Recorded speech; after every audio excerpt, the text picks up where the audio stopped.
reunión de, reunión de creyentes y el Señor con nosotros. Amén. Una de las cosas que yo a lo largo de los años del ministerio he aprendido, poco a poco, pero que es una lección que es imborrable en mi vida, es que cuando me toca predicar en nuestra iglesia en Vigo y ves el local lleno de gente, a veces tienes la tentación de decir, tengo a todos aquí, les voy a decir 4 cosas porque no funcionan bien. Pero Dios me dice, no te olvides que a lo largo de esta semana hay muchos que han llorado mucho. Y hay personas con enfermedades que se preguntan, como yo decía ayer, ¿por qué? Y hay dificultades en los hogares. Y hay rebeldía en los jóvenes. De manera que la Iglesia de Cristo necesita mucho más aliento que reprensión. Y la Iglesia de Cristo necesita que el amor de Cristo le alcance. Y que cuando viene la congregación y escucha el mensaje del domingo, salga con paz en el alma y con ilusión en la mente y con los ojos puestos en una visión celestial. Quiero esta mañana hacer esto. Y quiero invitaros a la lectura de un versículo de la profecía de Joel.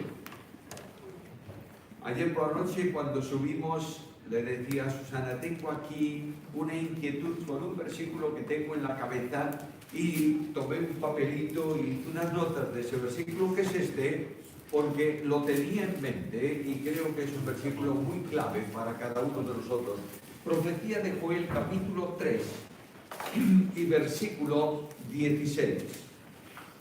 Dice el profeta, y Jehová rugirá desde Sión, y hará oír su voz desde Jerusalén, y temblarán los cielos y la tierra. Pero Jehová será el refugio de su pueblo y la fortaleza de los hijos de Israel. Es un versículo clave, nuclear en esta profecía. Está muy al final, pero nos da a entender la panorámica, el desarrollo del por qué. Joel escribe todo cuando escribe anteriormente. Él no escribe de sí, Dios le da el mensaje, pero la razón de la profecía está en este versículo. Los tiempos de Joel, no hace falta que os recuerde, sois todos conocedores bien de la Biblia. Los tiempos de la profecía de Joel son tiempos muy difíciles para Israel.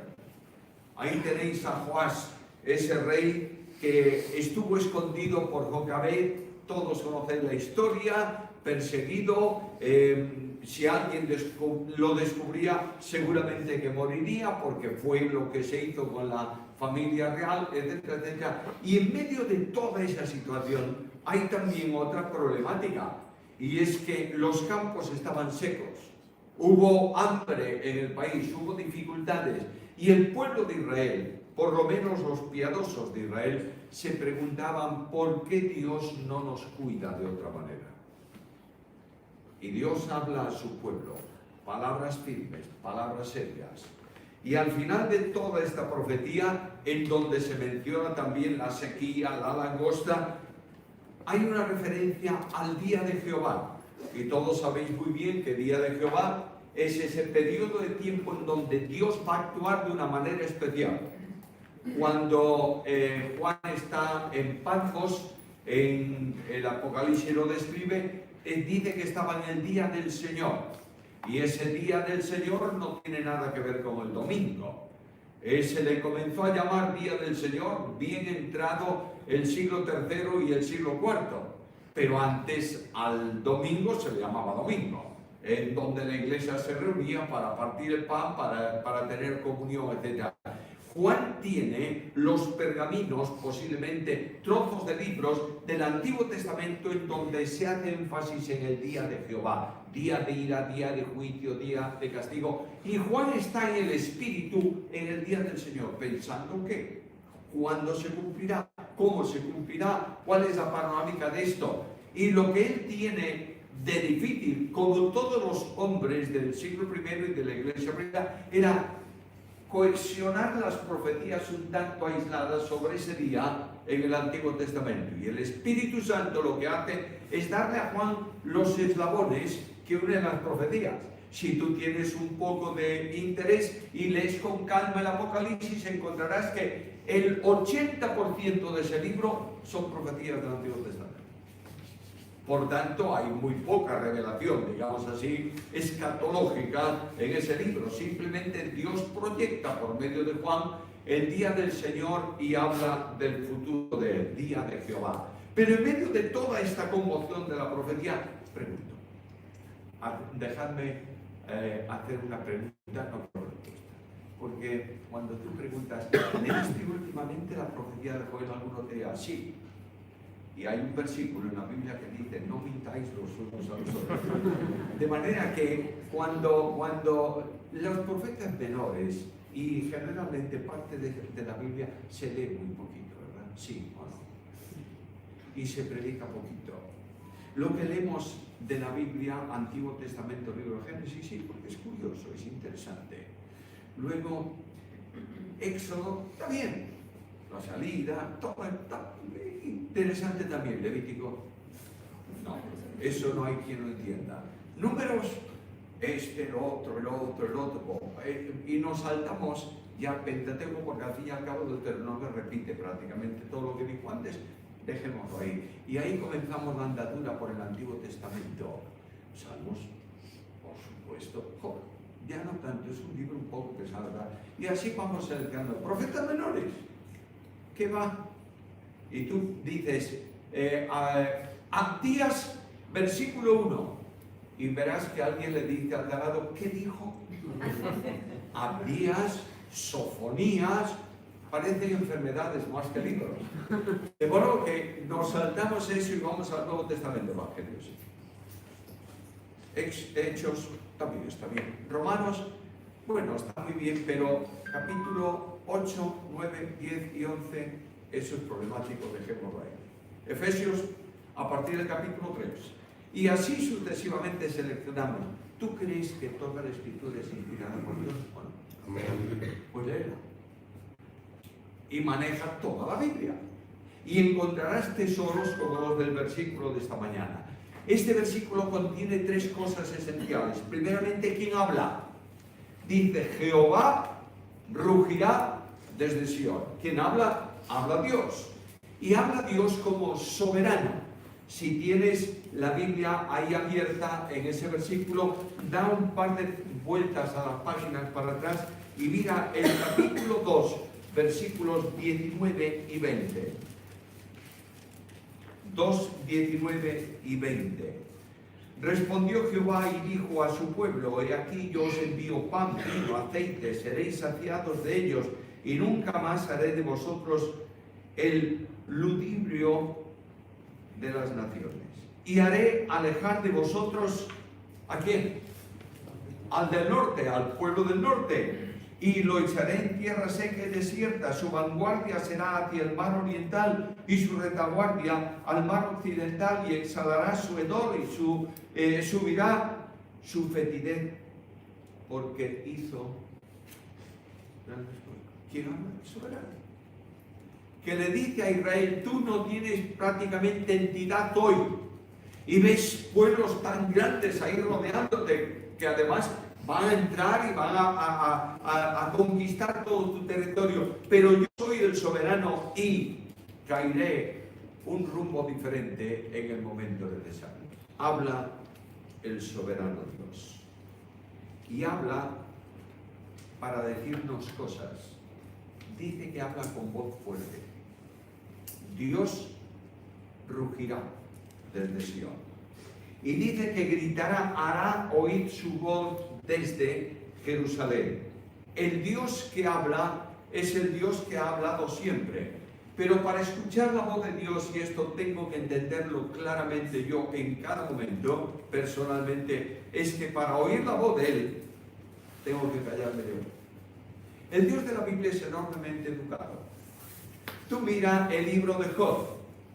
¿Lo has leído últimamente? Bien. Entonces verás que Job está el pobre hombre, digo pobre hombre porque hay que ponerse en su chaqueta, pasando un problema enormemente serio. Nadie le acepta como justo, todos le cuestionan, ha perdido los hijos, ha perdido las propiedades, ha perdido el prestigio y ha perdido la mujer. No se murió, pero es lo mismo. Porque lo que hace la mujer de Job al pasar a su altura y verlo así, ¿qué le dice? Pero estás vivo todavía. Maldice a Dios y muérete de una vez. Esto es lo que le pasa a Job. Y cada vez que los amigos hablan con Job, ¿qué hace Job? Responder. Le habla uno y Job responde, pero nota en el libro, léelo con atención. Verás que cada discurso de Job es más corto que el otro. Y así sucesivamente. Y cuando llegas al capítulo 31 y al versículo 40, lees estas palabras. Hasta aquí, las palabras de Job. Nada más. Job encomendó su causa a Dios. Y tienes aquel pasaje clave, yo sé que mi Redentor vive. Y que se levantará en el polvo. Y después de deshecha esta mi piel, he de ver con mi carne a Dios. Y generalmente, hermanos míos amados, estamos pensando que Job estaba hablando del cielo. Cuando yo muera y ya está, veré a Dios. No está hablando del tiempo presente. Job dice, yo sé que Dios va a exhibir mi justicia, mi derecho como la luz y mi justicia como el mediodía. Y se va a levantar aquí donde yo estoy, en el polvo, va a sanarme para que mis amigos sepan que no soy lo que ellos dicen. Y cuando Job dice esto, dice, ¿y qué más? Nada más. Cuando Job calla, ¿quién habló? Dios. ¿Con los amigos de Job? No, con Job. De manera que le dice Job, estás un poco enfadado. Tienes muchos problemas, claro, tú eres tan grande que hay que tratarte de otra manera. Pero dime, Job, ¿dónde estabas tú cuando yo creaba? Silencio. ¿Y qué sabes tú de la nieve y del agua? Silencio.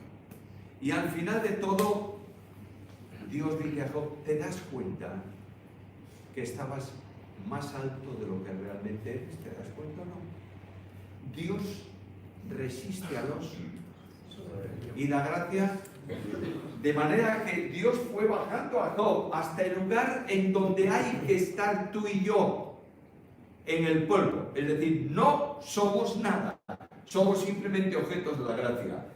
Cuando tú te sientes más de lo que eres, no esperes una bendición de Dios.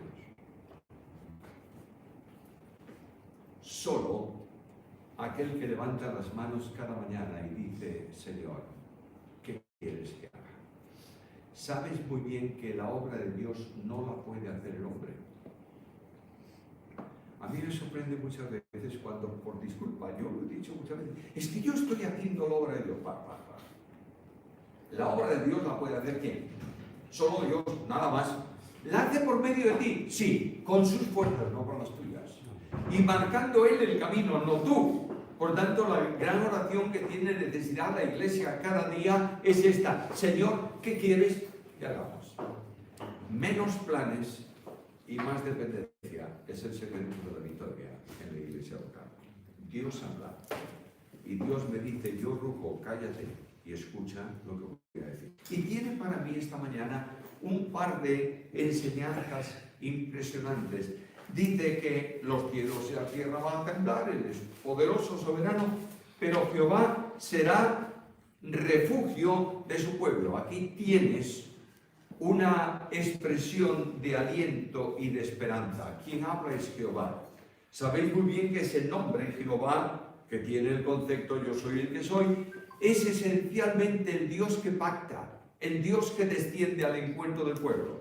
Es el Dios que cuando Moisés te pregunta, ¿cómo te llamas tú? Para que yo se lo diga al pueblo al que tú me envías, tú le dirás, yo soy el que soy. Y porque soy el que soy, vengo a vosotros para cumplir mis promesas de alianza que hice ya con vuestros antepasados. Jehová es el Dios que vino al encuentro tuyo y mío, nuestra necesidad espiritual. Es el Dios que, como hemos visto un poco a lo largo de esta semana, desciende en Cristo y se hace hombre para aproximarse al hombre y realizar la obra de redención planificada desde la eternidad. El Hijo de Dios se encarna y este viene a mi encuentro no para pactar conmigo y decirme yo te voy a hacer esto y tú tienes que hacerme esto otro. No, no. Es un pacto incondicional. Yo soy el que te salvo por amor de mí, no, punto final. Y viene a mi encuentro, no solo en el pasado, sino también en el presente, para decirme, te he amado con amor eterno y te extiendo permanentemente mi misericordia.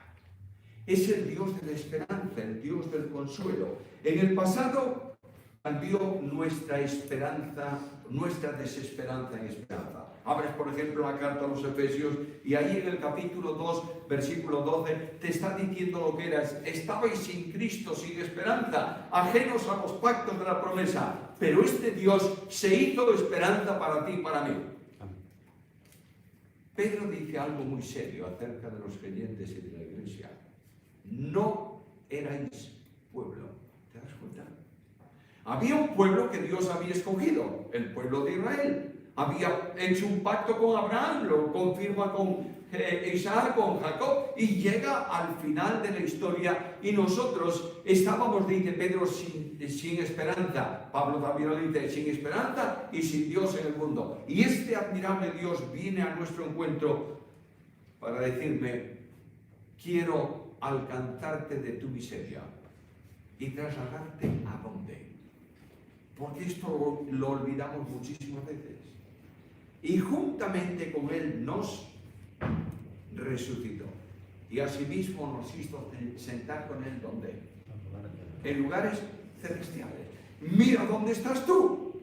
De un pueblo que no es pueblo a una posición con Cristo potencialmente en los lugares celestiales. No estás en el trono de Dios, está claro. No te va a adorar nadie. Pero estás vinculado al que está en el trono y tu posesión es el cielo. ¿Te das cuenta de esto? Por eso dice Pablo que nuestra ciudadanía está ¿dónde? En los cielos.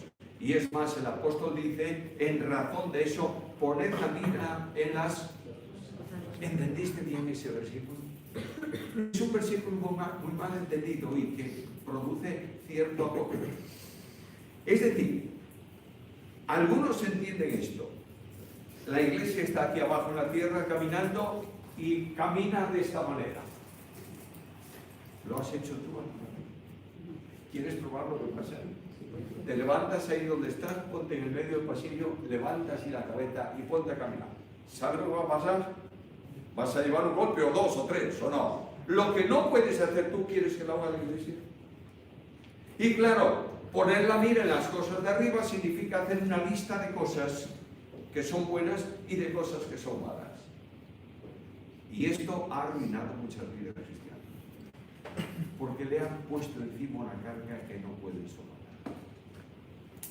Lo que el apóstol Pablo dice son cosas lógicas. ¿Dónde estás tú? ¿En los lugares celestiales con Cristo o no? Luego, ¿te cuesta mucho trabajo mirarme a mí esta mañana? ¿Haces un esfuerzo muy grande para verme a mí? No, ¿por qué? Porque estás en el mismo plano.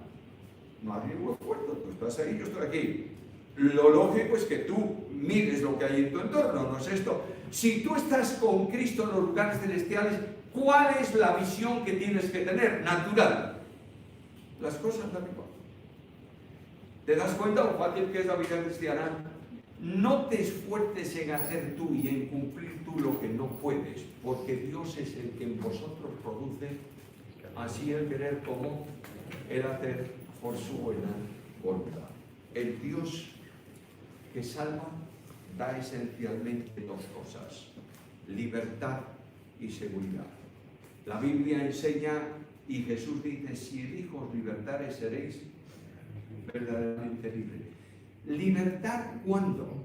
En cada instante. Voy a decirlo de otra manera. Si Cristo, en el instante en que Cristo no te libera, eres un esclavo. ¿Está claro o no? Porque o estás viviendo en la posición de relación con Cristo o con la carne. No hay término medio en la vida del cristiano. Por tanto, Dios me liberta del yo, del pecado, del poder de la carne, para que viva una vida de libertad y de seguridad, porque Cristo es en vosotros esperanza de gloria. ¿Te das cuenta el mensaje del que ruge? Es un mensaje de gracia y de aliento. Y tú dices, bueno, Señor, potencialmente es así, gracias por tu obra salvadora. Pero en el presente, ¿qué? Si quieres mirar la iglesia es una entidad con muy poco ilusionante para el mundo de hoy. ¿Es así o no? Pues claro que sí. Para los de la calle somos unos fanáticos que no disfrutamos de la vida. Y para los de adentro, unos gatos que se arañan a menudo los unos a los otros. Pero es que la iglesia no es esto. Dios ha hecho una promesa solemne para los suyos. La veíamos ayer. Yo edificaré mi iglesia. No te inquietes. Puede ser que pase por dificultades, pero Dios está trabajando en la edificación de la iglesia. Dios ha hecho provisión para su iglesia y está dando en cada espacio temporal lo que la iglesia necesita. Vas a Efesios capítulo 4 y dice, y lees allí que Dios dio a unos ciertamente apóstoles, profetas, evangelistas, pastores y maestros. Son los hombres, porque ahí Efesios no habla de dones, habla de hombres dotados de dones. Son los dones consolidantes, fundantes, los primeros pastores y apóstoles y profetas, luego los de extensión evangelistas y los consolidantes, que son pastores y maestros. ¿Para qué? Para que la iglesia tenga un fundamento estable.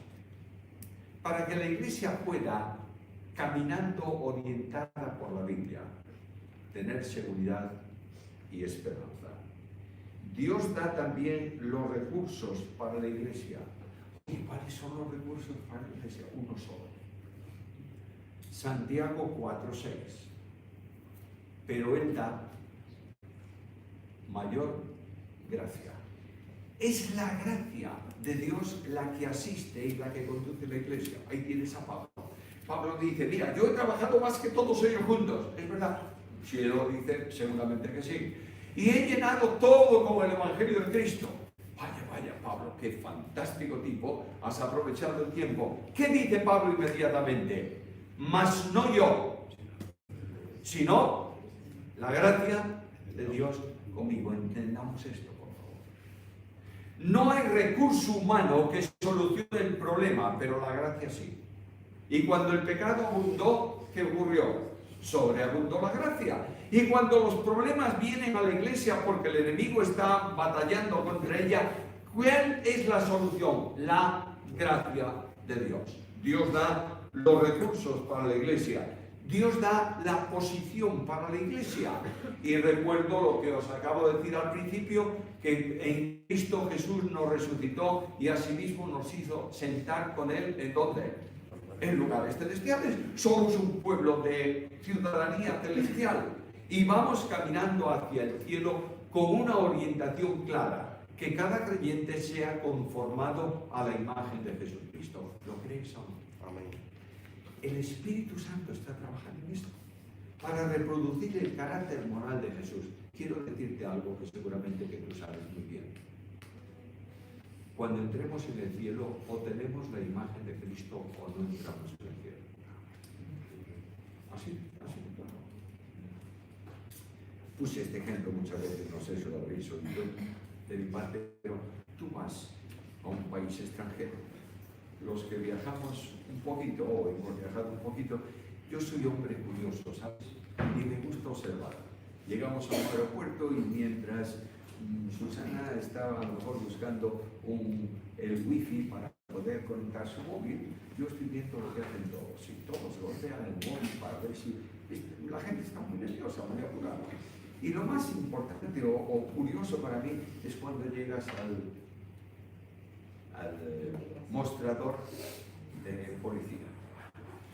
El policía está siempre más allá y un pelín más bajo la mesa de trabajo. Entonces, ¿qué es lo que tú le entregas al policía? El pasaporte. Y el pasaporte, y el policía abre el pasaporte, ¿por dónde? Por tu retrato, por tu foto. Y tú dices, ¿qué problema? Porque cuando yo hice el pasaporte era delgadito y era mucho. Y además no tenía barba y ahora tengo barba. Policía, te mira, vuelve a mirar. Y dice, bueno, puede ser que sea. Te pone el sello, chao. Imagínate, por favor, que tú llegas a la frontera del cielo. No sé si hay frontera en el cielo. Y ahí está el policía de turno. Un ángel, un serafín, un querubín, lo que tú quieras. Y tú vas con tu pasaporte de ciudadano del cielo. Nuestra ciudadanía está, una de las satisfacciones que tienes cuando vienes del extranjero y entras, por ejemplo, en Madrid, pues es que hay una línea que pone Unión Europea. Ras, máquinas, ya no te atiende nadie, estás en tu casa. Mientras que el resto de países, pues hay una cola a veces bastante importante. Tú vas cantando aquel antiguo coro. No sé si se cantaba en Linares aquel coro, se cantaba cuando yo era un niño pequeño. Cantando en el camino al cielo, de gozo lleno el corazón, con Cristo marcho en el sendero, disfruto de tu bendición. Voy cantando y llego allá y digo, Señor, guardia, yo soy ciudadano. ¡Pum! Pasaporte. El ángel abre el pasaporte. Y yo me quedo blanco. Porque en el pasaporte no está mi fotografía. Está la fotografía de Jesús. Y yo digo, ¿y ahora qué? Y él me sonríe. Pase usted. Digo, ¿qué pasó aquí? Y entro en el cielo y busco urgentemente un espejo. No sé si hay espejos en el cielo. Y cuando encuentro el espejo, me llevo una sorpresa todavía mayor. No soy yo. Es Jesús. ¿Te das cuenta de esto? Esta es la bendición que Dios tiene para la iglesia. Y la intervención de este Dios que ruge en el presente es muy interesante. Dios nos lleva en triunfo ¿cuántas veces? Siempre. Lo dice Pablo. Pablo, eres un exagerado. En triunfo siempre, con una condición. Te lleva en triunfo siempre en Cristo. Y aquí tienes la vinculación con Cristo. Es fundamental en la vida cristiana. El que ruge habla también de esperanza para el futuro. Y esta esperanza tiene que ver con una iglesia gloriosa que no tiene mancha, ni arruga, ni cosa semejante. ¿Te has parado a pensar un poquito en ese versículo? La mancha tiene que ver con el vestido. Una novia con un vestido sucio es un problema, ¿o no? Pero la arruga tiene que ver con la frente. A medida que pasa el tiempo, ¿qué ocurre? Yo cuando era un chaval joven no tenía ni una sola arruga aquí. Y vosotros tampoco. Lo que está diciendo es que en el cielo la vestidura de la iglesia es inmaculada. Son las acciones justas de quién?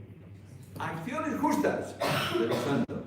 Y no hay tiempo que te haga envejecer en ese sentido. Vas a estar siempre en una dimensión espiritual notable. Dios viene esta mañana para decirle a los líderes de esta iglesia: mirad la iglesia desde la dimensión de la soberanía de Dios. Hay esperanza. ¿Hay dificultades? Sí, pero hay esperanza. Ahora el versículo, y quiero terminar enseguidita, el versículo tiene una aproximación. Notad el versículo, por favor. Volvemos a ver. Jehová ruge desde Sion, etcétera, etcétera. Pero Jehová será refugio de su pueblo. ¿Sí? Pueblo es una colectividad. No podemos hablar de pueblo cuando hay una persona. Hablamos de una colectividad, pueblo formado por muchos. Pero viene a continuación y dice, ¿y la fortaleza de quién? De cada uno de los hijos de Israel. ¿Notáis la diferencia? Aquí el final es una identificación individual. Al principio es todo el pueblo, que bueno es, pero al final son los hijos de Israel. Y este Señor se hace fortaleza y se hace íntimo. Jehová es la fortaleza de los hijos. Cuando hablamos de fortaleza estamos hablando de un lugar de seguridad. En Galicia, bueno, en Andalucía hay castillos impresionantes, ¿o no? Los muros de esos castillos son chiquitines, ¿no? Son muros colosales.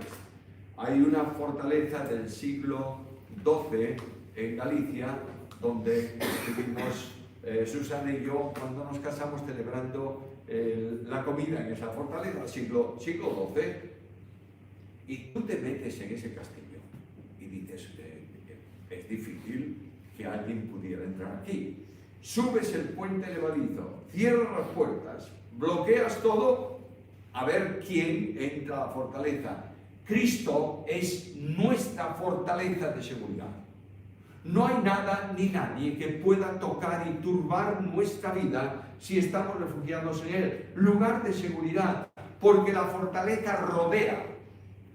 Tú estás dentro y los muros te rodean para que no acceda nada. ¿Qué dice la Biblia?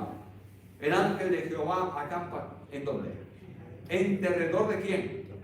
De los que le temen y hacen. Lo defienden. ¡Qué fantástico Dios! Muchos ángeles, un ejército de ángeles para defender a dos personas. El profeta y su criado. Y el profeta dice, Señor, abre los ojos de este para que vea. Y ve los ángeles, y muchos ángeles para dos, uno solo para todos. Nos rodea la fortaleza que es Cristo. En Él tenemos seguridad. Pero esa fortaleza, en la fortaleza también tienes restauración.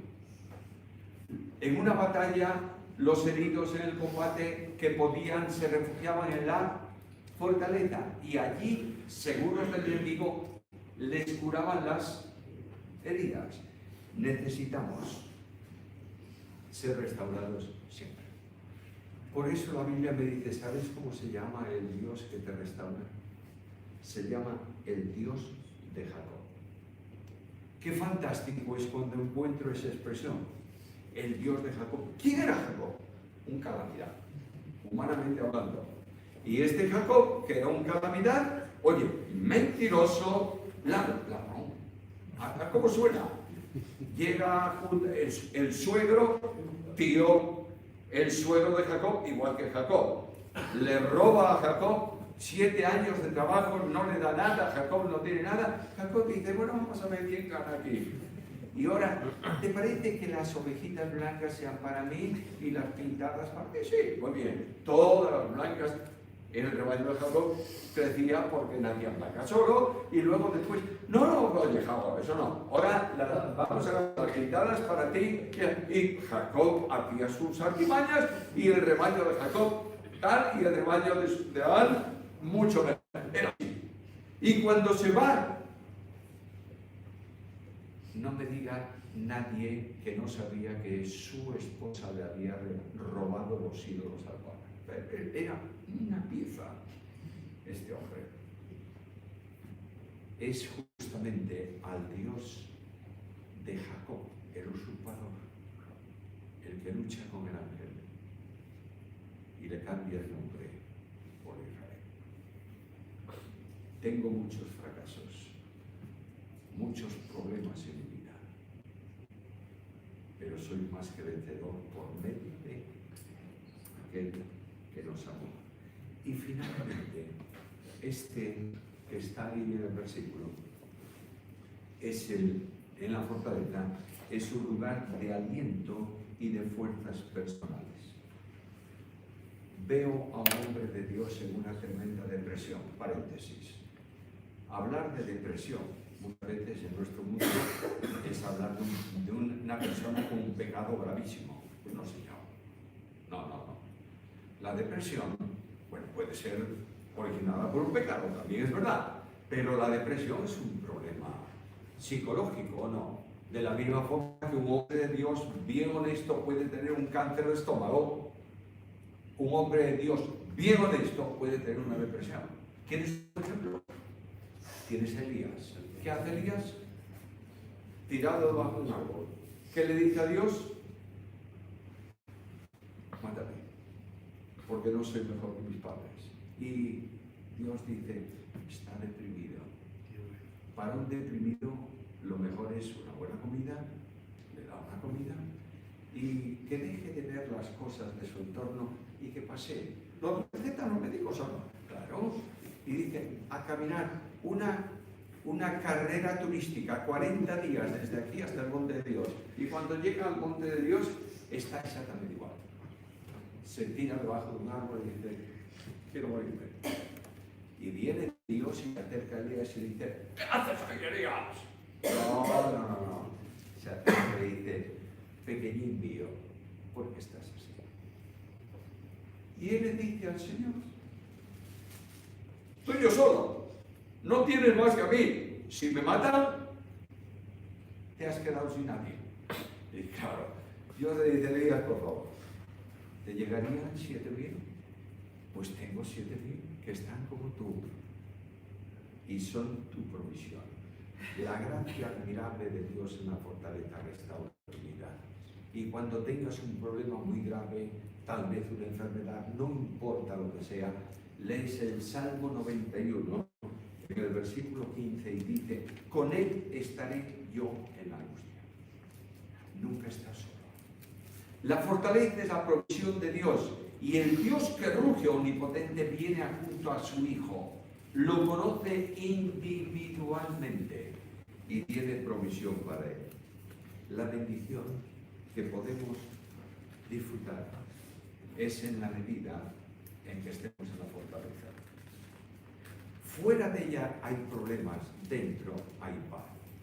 Y tienes aquel texto que dice que los jóvenes flaquean y caen, pero los que esperan en Jehová tendrán nuevas fuerzas.